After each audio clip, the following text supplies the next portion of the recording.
บายดีพบกันอีกแล้วกับอันดามันลิทองศิลป์ในวิดีโอนี้จะมาแนะนำวิธีการเอาวิดีโอลงใน YouTube โดยโทรศัพท์ซึ่งมีวิธีการดังนี้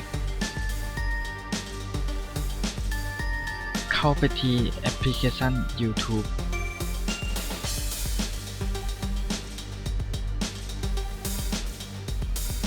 เข้าไปที่ Account แล้วเลือก Your Channel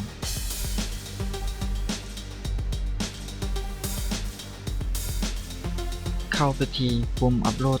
ที่คล้ายคือกับกล้องถ่ายรูป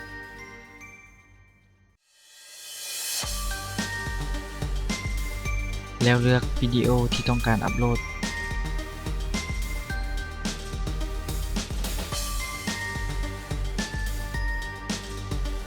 หลังจากที่เลือกได้แล้วให้กด Next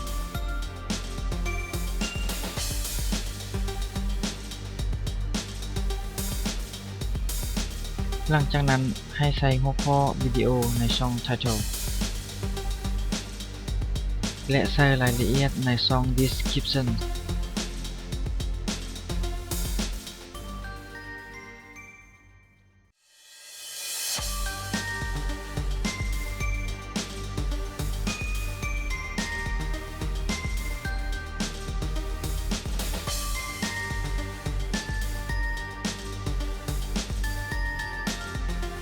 หลังจากนั้นให้กดอัปโหลด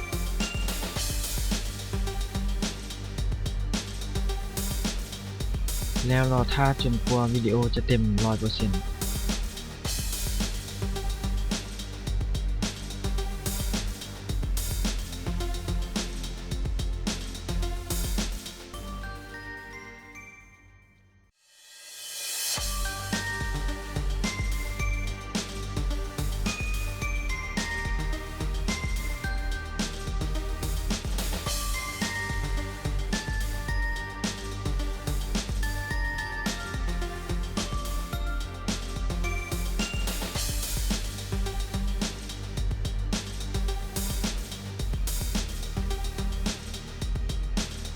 นี่คือวิดีโอที่เราอัปโหลดสำเร็จเรียบร้อยแล้วลองเปิดเบิ่ง